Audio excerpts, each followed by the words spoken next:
This is a quick test to identify the type of representation of consciousness in novels, from the realistic novel to the postmodern novel.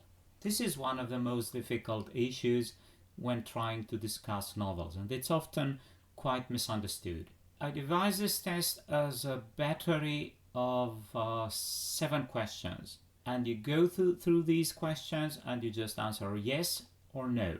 And depending on your answer, you might be given an answer directly to the type of consciousness we have there, or you are sent to another question, to a further question. So let's begin. The first question. Is the hero referred to in the first person? So in other words, these thoughts, do they have an I? And is that I the person that speaks? And obviously there are only 2 possible answers. The first one, no. The hero is referred to as he or she. If this happens, you go to the second question. And the other answer, yes. The hero is referred to as I.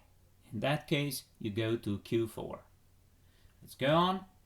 And the second question now is, does the sequence refer to a single specific moment, a moment in the character's life? If it's so, if yes, then it means we have focus on a specific state of mind of a third-person hero. We have details that point to that experience. So it's not about a general experience. And in that case, we go to Q3. If not, then we have a summary, a synthesis. If the focus now is on the hero's character rather than the state of mind. In that case, we are in the oldest way of referring to a character's mind by means of direct characterization, which often mingles several points, several moments in one sweeping overall characterization of that hero. Let's go on. The third question now is about the hero's language or style. Is the hero's specific style preserved? Are questions and exclamations kept as such? If yes, that means the questions and exclamations are preserved as such, whereas the hero's verbal tics, expletives, colloquialisms, and exclamations are all of them kept. In that case, we have indirect interior monologue, or according to Seymour Chapman, indirect thought. If not, then the questions and exclamations are retold by the narrator, and all of those colloquialisms, exclamations, expletives are removed. In that case, we have what Dorit Kohn calls psychonarrative, something that in Romanian is called proza de analiză. So in other words, in the first case of the yes, indirect interior monologue, even if the representation of the dialogue goes in the third person, something of the original personality of the character is preserved. Everything that has to do with his personal style, with his tics, with his colloquialisms, verbal stereotypes, all of that is preserved.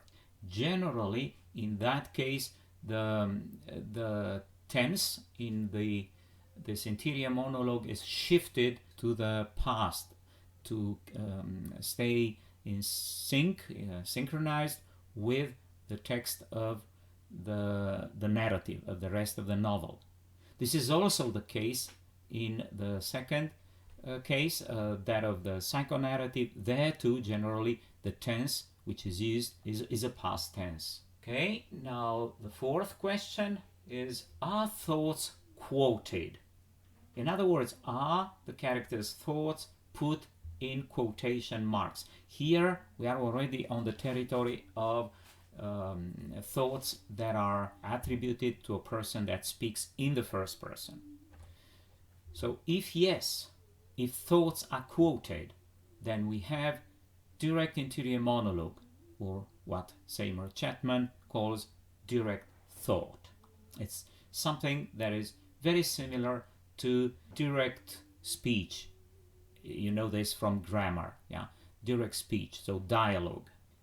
If not, if there are no quotation marks to identify the thoughts as such, then we have to go to the next question, question 5. So now, question 5, are there tag verbs? Are thoughts attributed by means of a tag verb, or what you call a report verb of the type she or he thought? If yes, if we have a tag verb like he, she thought, or a similar form of attribution exists, like for instance in As I Lay Dying by Faulkner, the titles of the chapters identify the speaker. In that case, in the case of yes, we have interior monologue, direct freestyle, direct free thought. If no, if the answer is no, if we have no tag verb, then we have to go to the next question, Q6. And Q6 is about logic and rhetoric. So what we're interested here is if the sentences are complete, if they are without interruptions, if there are without inconsequences, gaps or jumps.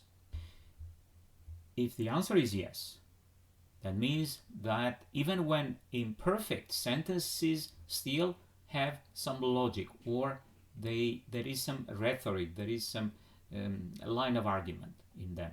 In that case, this might be one of the forms of interior monologue we met before in the previous question.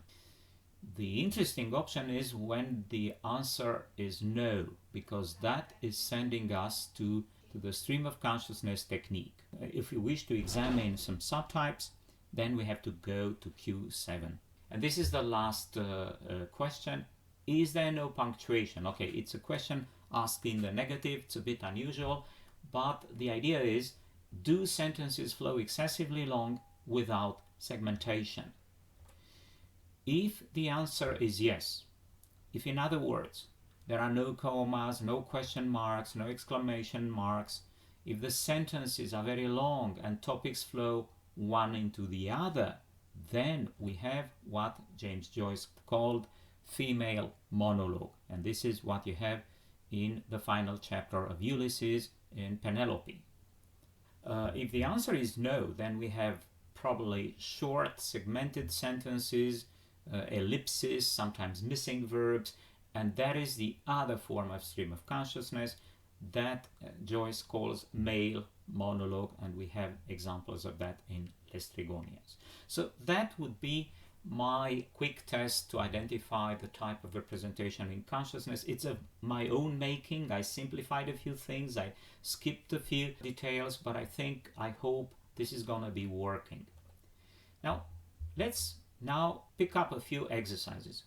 We're going to look at 5 texts coming from different authors. You will have the text on the right, and on the left we will go through the questions and jump if jump is needed, or go straight to the final answers when we reach those.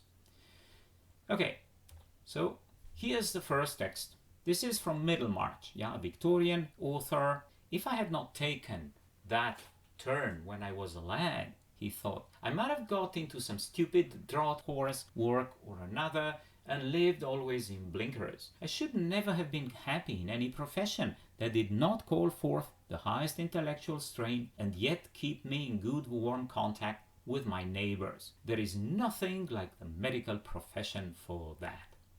So these are the thoughts of Dr. Lydgate, who thinks that if he hadn't picked up the medical profession, he would have gotten a stupid routine work, that's what he calls draught house work, and would have lived with those blinkers horses have in order to go just straight and not see anything by the side. He's very happy because 2 aspects of this profession, that it gives him capacity to engage in intellectual work, and yet also it's a very sociable work, so he can entertain good social relations. Okay, So let's go to the questions. First question, is the hero an I? Is the hero referred to in the first person?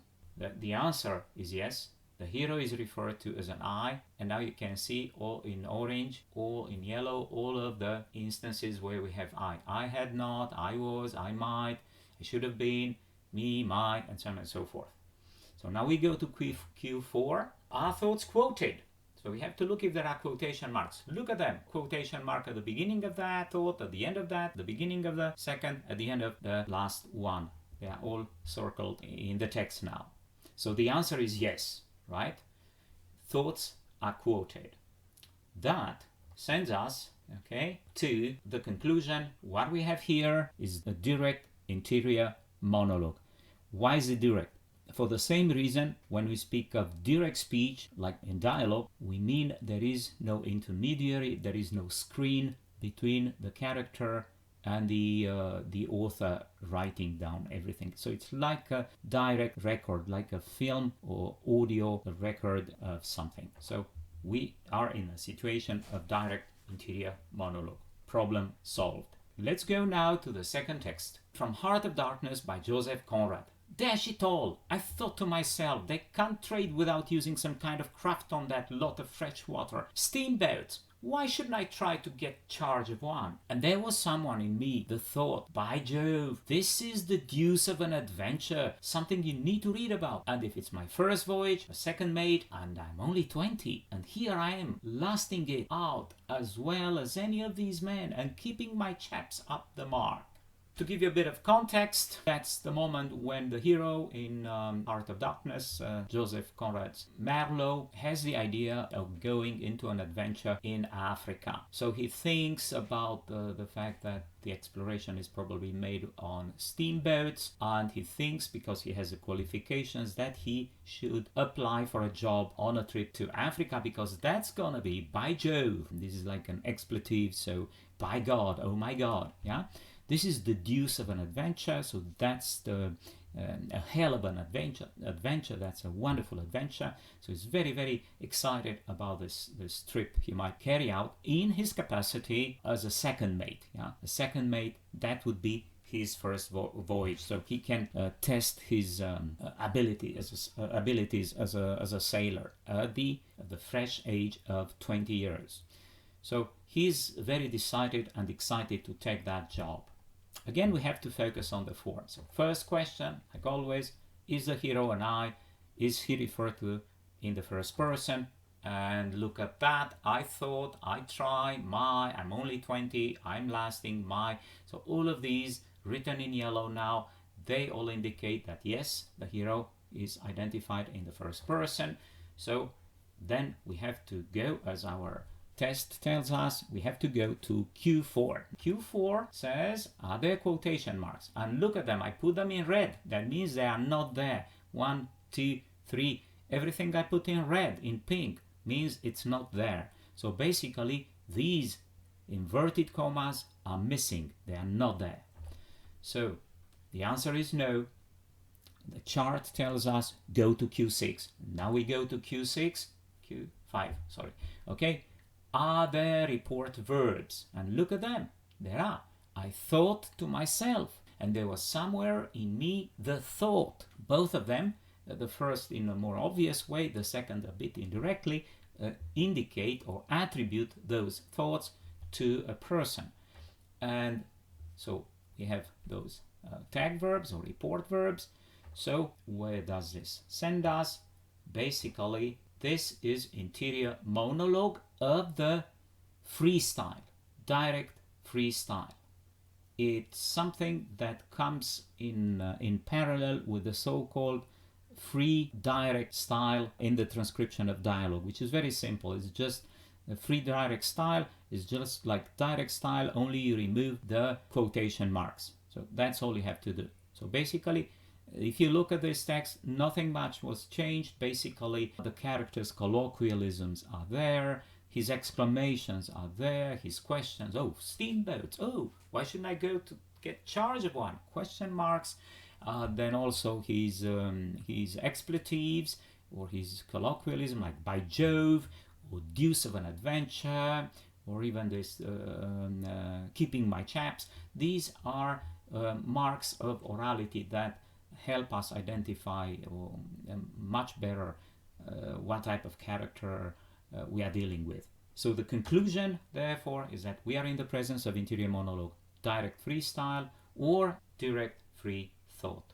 Here's a third text now, this time from Northanger Abbey, Jane Austen. Northanger Abbey. These were thrilling words and wound up Catherine's feelings to the highest points of ecstasy. Her grateful and gratified heart could hardly restrain these expressions within the language of tolerable calmness. To revive so flattering an invitation, to have her company so warmly solicited, everything honorable and soothing, every present enjoyment and every future hope was contained in it, and her acceptance, with only the saving clause of Papa and Mama's approbation, was eagerly given. This is a moment when Catherine Morland, the heroine of Jane Austen's Northanger Abbey, a nondescript heroine, she's described as an anti-heroine, if you wish. She doesn't have any of the usual qualities of a heroine. She is therefore almost polemically advanced as a hero of this book. She learns that she has just been invited to Northanger Abbey, a Gothic building, which is the residence of the guy she's about to fall in love with, Tilney. But what excites her most is the fact that she's an avid reader of Gothic novels, and now she realizes that she's gonna not just visit a Gothic castle like those in those horror books she had been reading, but she's gonna inhabit it. She's gonna spend a few nights over there. And look at her joy. She's absolutely flattered to receive such a flattering invitation, to have such a noble company, because these people are aristocrats, and she's just expecting for her mom and pop to approve her of this trip. Okay, so let's see how this qualifies, where it goes. So again, we begin with the first question. Hero is a hero. Is a hero represented in this text in the first person? And if we look here, we see that not really, because at the beginning we have something that still might have been seen from the outside. Catherine, she's described by an independent author from the outside, but then as we move to what looks like a reproduction, more or less direct, of her thoughts, we realize that there is a distance. She's still referred to in the third person. Catherine, her acceptance. So basically, there is no indication of a first person a reference to the character. This is as if the author, Jane Austen, had access to Catherine's mind, but decided to somehow reorder, maybe summarize her thoughts, and recast them in this form. And obviously the answer is no, so we have to go to the second question. And the second question is this a single moment? Does the sequence refer to a single moment?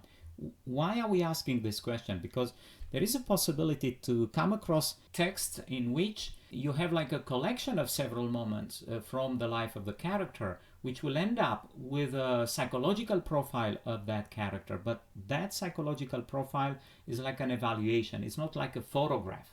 It's like a summary of what the character is about. So that's why we ask this question. Okay, so what do you think? Well, is this a single moment? Obviously it's a single moment, because we are at the moment, the very moment, this is her reaction after having been invited there. And we have ample evidence for that.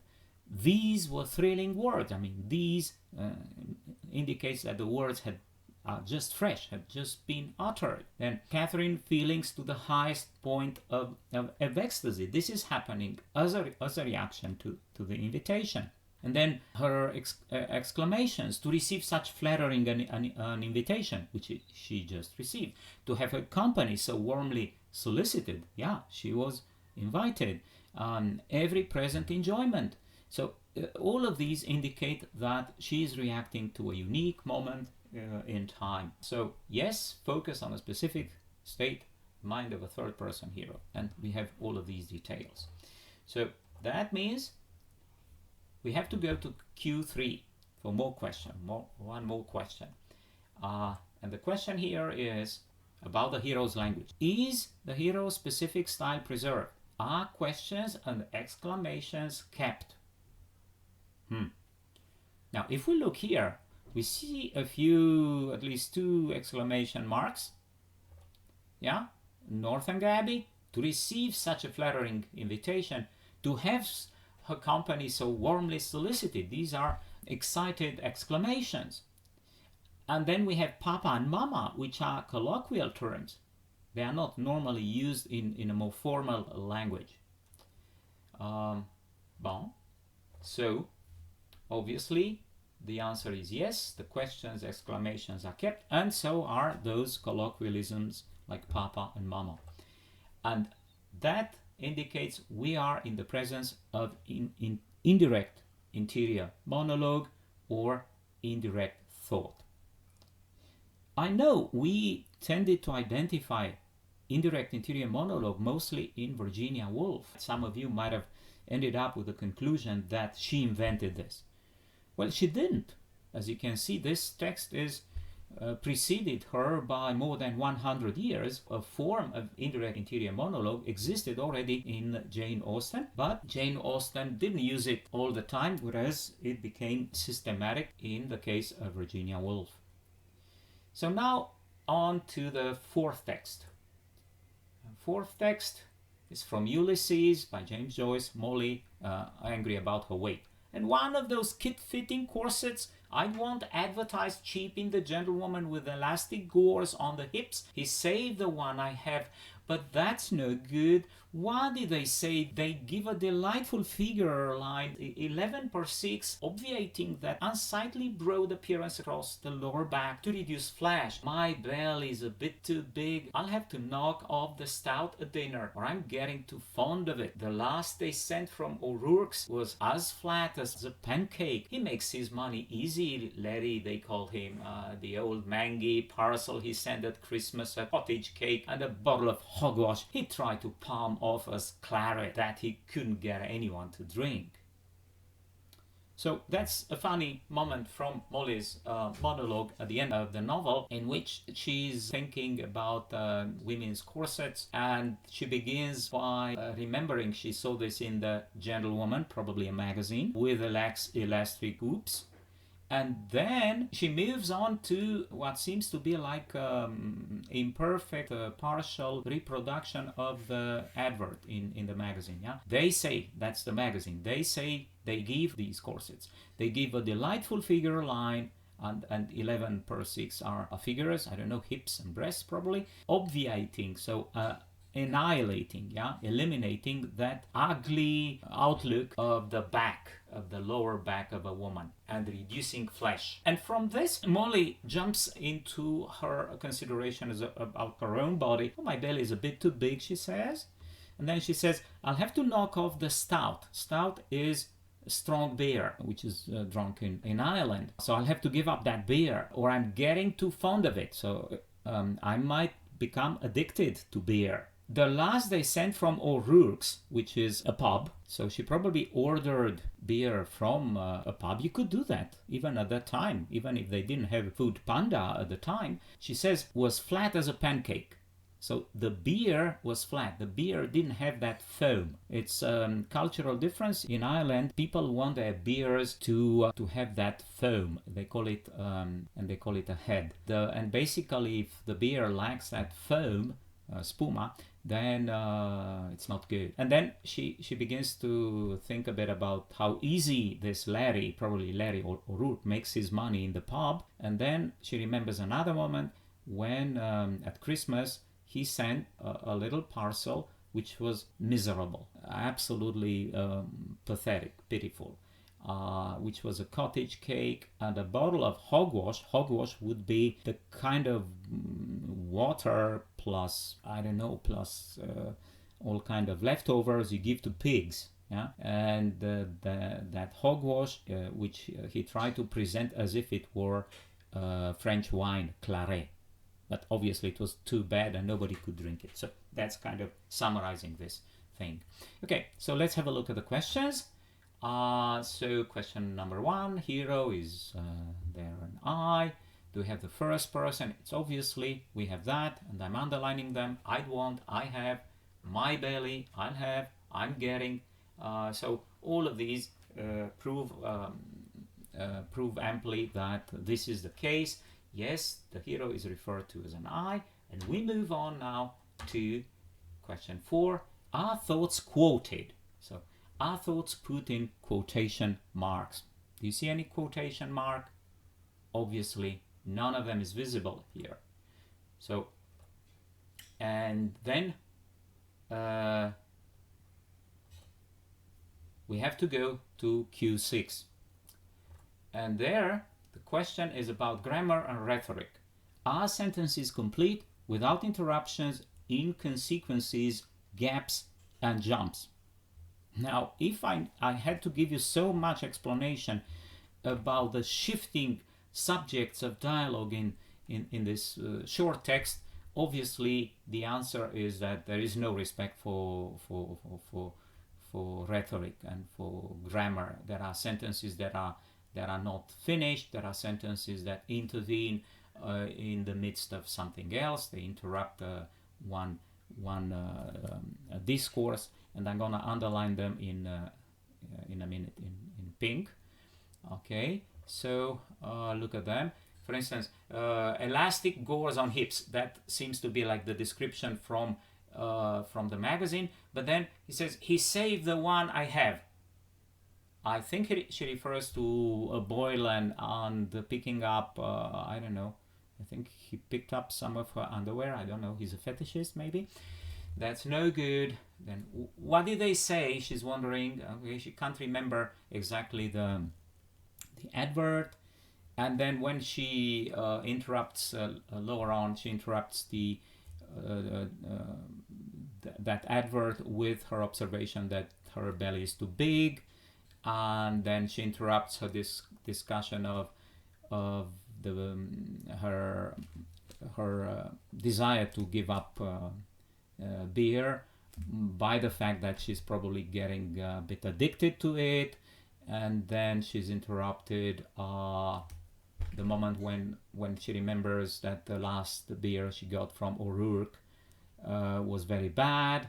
And then she says, again in red here, in pink, she makes his money very easy. So basically, not only he has bad beer, but he makes good money with it. Of course, Larry, they call him, is also an interruption. She's kind of remembering that O'Rourke's nickname is Larry. And then she interrupts this with a memory of that miserable parcel he sent for Christmas. So there's a lot of interruptions. So logic, rhetoric, respected, no way. Yeah. So the sentences in pink, yeah, do not connect logically to those before them. Okay. So that means we are in the presence of stream of consciousness technique. Yeah. And it's kind of obvious because we are in Molly's monologue, the final monologue. Everybody knows this is stream of consciousness. But of course, if you remember, there are some subtypes of stream of consciousness, and we have to go for the two subtypes, male and female. Obviously, everybody will tell me, okay, that's female because this is about Molly. But let's still go follow that our test for Q7. Is there no punctuation? Do sentences flow excessively, and so on and so forth? Now, and this is an exercise some of you have done, trying to add the quote punctuation to Joyce's text, because obviously this text lacks a lot of punctuation, not just exclamation marks, not just question marks or commas, but even apostrophes. So I'm gonna try to fit them in. Some apostrophes, inverted commas, exclamation marks, no good. What did they say? We need a question mark.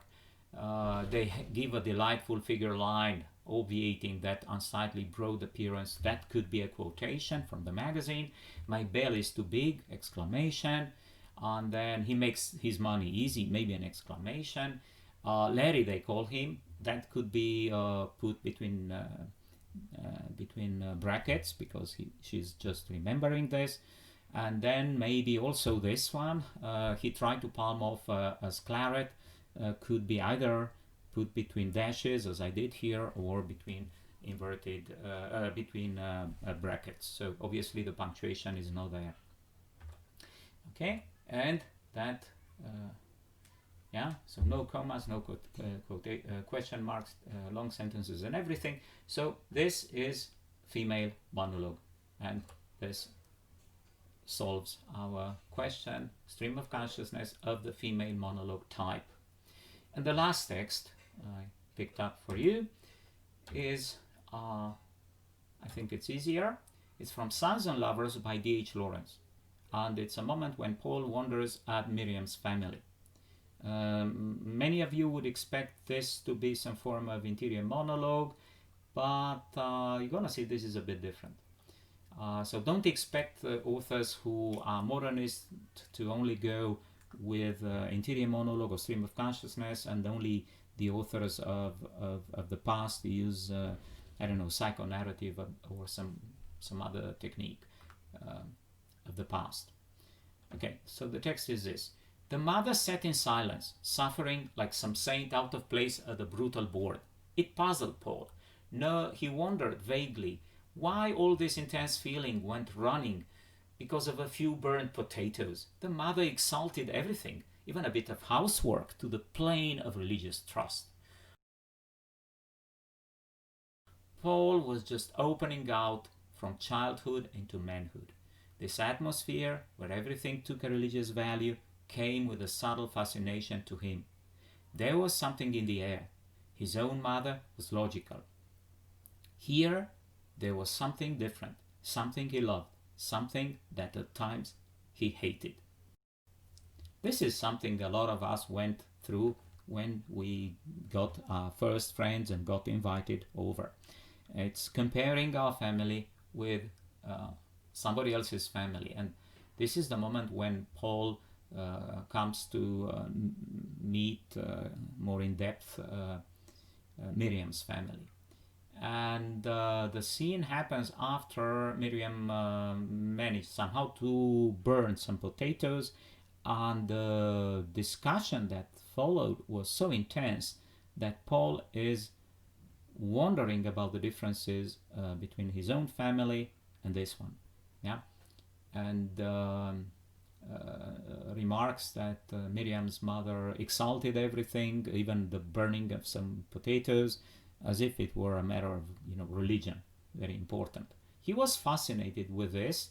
It was unlike the atmosphere in his family, where his mother was very logical, and he had mixed feelings, as you would say. So let's go with our test now. I'm already put in red the words we know will be asked about. If we have a first person reference, no, we don't. Paul is mentioned everywhere. Yeah, like it puzzled Paul.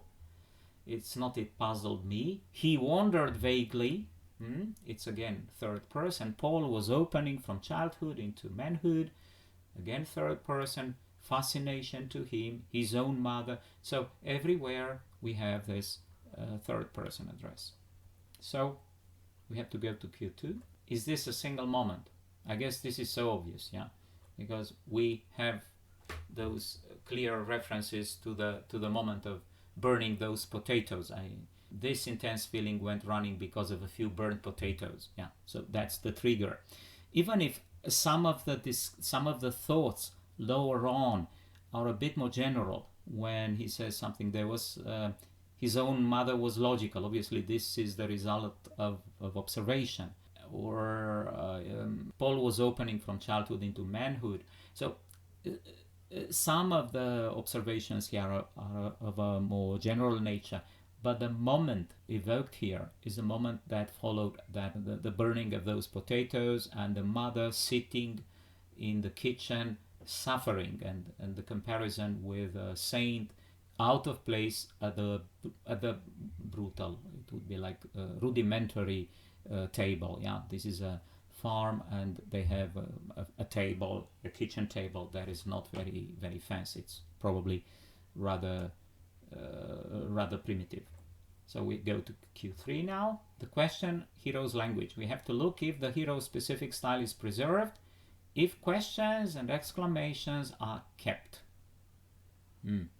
What I underlined here in red are words that indicate that that was not the case. These are the words that are obviously out of Paul's way of expressing himself.